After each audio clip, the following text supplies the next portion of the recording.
এইভাবে বানিয়ে খাওয়ার পর আমি তো টোটালি অবাক হয়ে গেছি। আমি কল্পনাও করতে পারিনি এই রেসিপিটা এতটা সুস্বাদু হতে পারে। লাঞ্চ বা ডিনারে যে কোনো সময় ভাত রুটির সঙ্গে একদমই পারফেক্ট। আজকের এই দারুণ সুস্বাদু রেসিপিটা তৈরি করার জন্য প্রথমেই আমি 50 গ্রাম মতো ছোলার ডাল ভিজিয়ে রেখে দিয়েছি।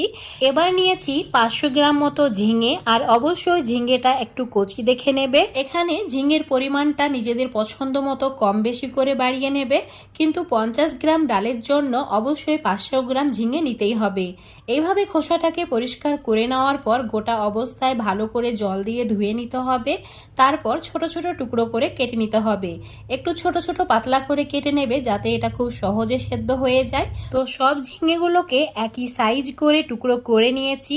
তারপর একটা বাটির মধ্যে রেখে দিলাম। এরই সঙ্গে দুটি টমেটো স্লাইস করে কেটে নিতে হবে। আমি এখানে একটা বড় আর একটা ছোট সাইজের টমেটো নিয়েছি। আমি যে